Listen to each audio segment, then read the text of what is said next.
Hoje vamos finalizar a parte de classificação de cadeias carbônicas, definindo o que são compostos aromáticos. Se liga após a vinheta.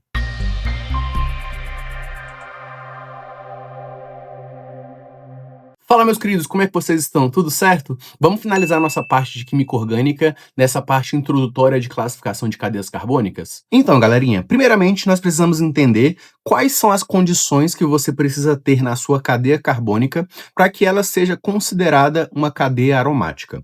Eu coloquei aqui 4 condições para vocês que são muito importantes. Primeiro, a sua estrutura, ela precisa ser uma estrutura cíclica, uma cadeia fechada, como essa que eu coloquei aqui do lado direito como exemplo para vocês.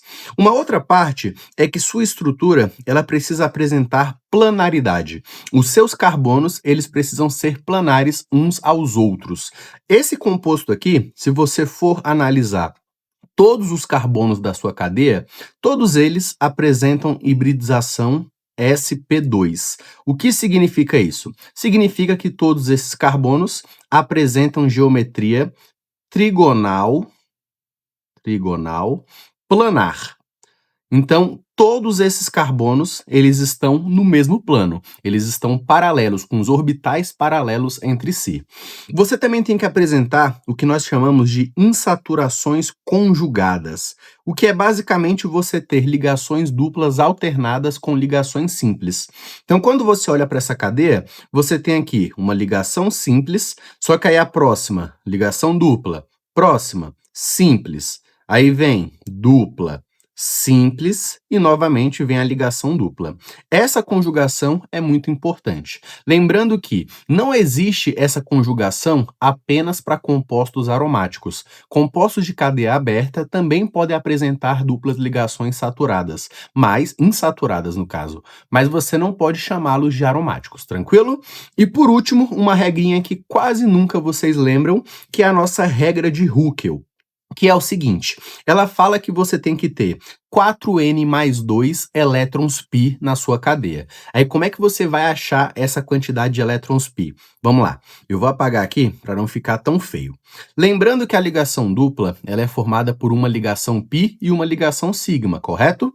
A ligação π, ela tem dentro dela 2 elétrons. Então aqui, ó, essa ligação dupla tem 2 elétrons π.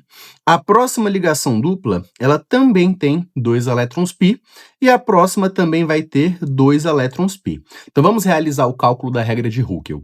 Você tem aqui 4n mais 2. Qual é a quantidade total de elétrons π que você vai apresentar? 6 elétrons π.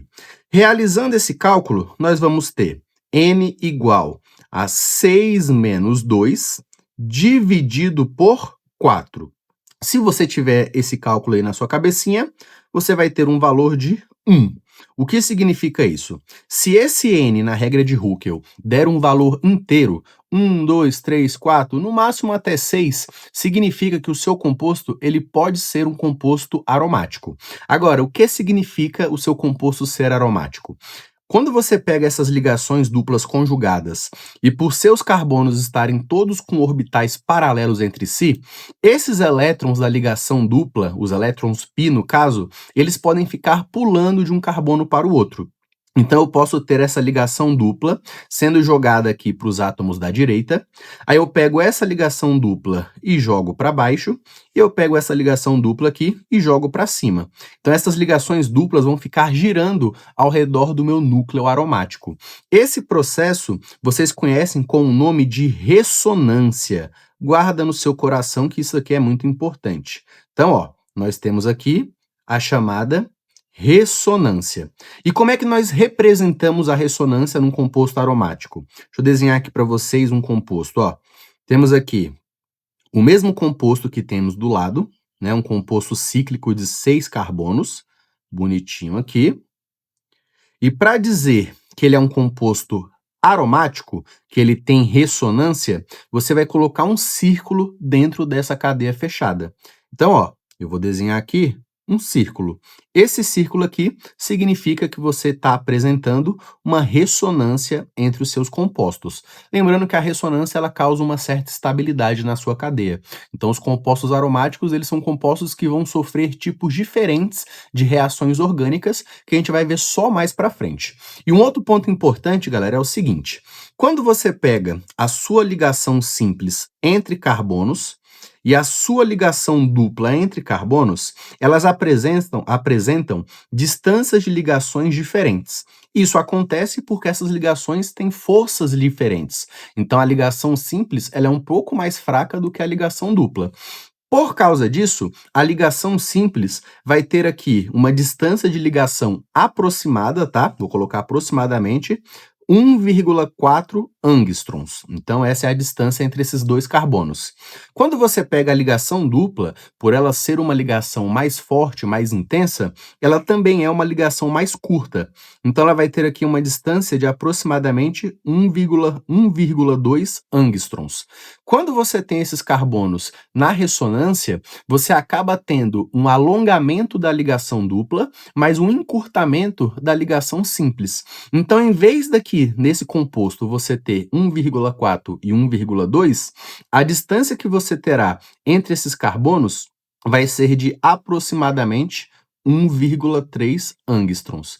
Então, percebam que a ligação dupla ela está expandindo, ela está aumentando o seu comprimento, já a ligação simples ela está encurtando. Fechou? E uma outra coisinha que nós podemos fazer também com os compostos aromáticos é classificá-los quanto à quantidade de núcleos aromáticos que você tem na sua cadeia. Se você tiver apenas um núcleo aromático, você chama essa cadeia de cadeia mononuclear. Por exemplo, aqui o benzeno, que só tem um núcleo de aromaticidade. Agora, se você tem dois núcleos ou mais, aí você vai chamá-los de polinuclear, que é o exemplo aqui de baixo, e aqui em cima também temos outro polinuclear. Só que qual é a diferença entre esses dois polinucleares? É porque o de baixo, ele é um polinuclear isolado. Os seus núcleos aromáticos estão isolados entre si. Já no polinuclear condensado, os seus núcleos, eles estão dividindo os mesmos carbonos. Se você olhar para esse carbonozinho aqui de cima e esse carbono aqui de baixo, eles pertencem aos dois núcleos aromáticos. Então, existem esses dois tipos de polinucleares. Tranquilidade? Uma outra coisinha que causa bastante confusão nos alunos é achar que os compostos aromáticos são formados apenas de carbono e hidrogênio, o que é mentira, tá? Existem compostos aromáticos com heteroátomos, que são átomos diferentes de carbono entre carbonos. Então eu coloquei aqui, por exemplo, o furano. O furano, ele tem um heteroátomo de oxigênio na sua cadeia. O pirrol, ele tem um heteroátomo de nitrogênio. O tioreno também tem um heteroátomo de enxofre na cadeia, e assim por diante. Eu coloquei aqui só alguns exemplos para vocês, mas existem diversos outros exemplos, tá? Um ponto importante é que esse tipo aqui de aromático, igual aqueles aromáticos que só tem carbono, eles precisam seguir aquelas mesmas condições que eu falei para vocês no slide passado, tranquilo? Um outro ponto importante, galera, nesse tipo de composto aromático, o seu heteroátomo, ele apresenta geralmente pares de elétrons livres. Quando você faz a distribuição do nitrogênio, você sabe que o nitrogênio, por exemplo, ele tem aqui par de elétron. E esses pares de elétrons, eles podem entrar na ressonância. Olha o que eu falei, eles podem entrar. Não são todos os pares de elétrons que vão entrar na sua ressonância. Tranquilidade? Galera, lembrando que se você deixar aquele like agora, se inscrever no meu canal vai ser muito importante, porque o YouTube ele vai entregar esse vídeo para mais pessoas, isso vai me ajudar bastante, tá? Um beijão para todo mundo, abraço e até a próxima.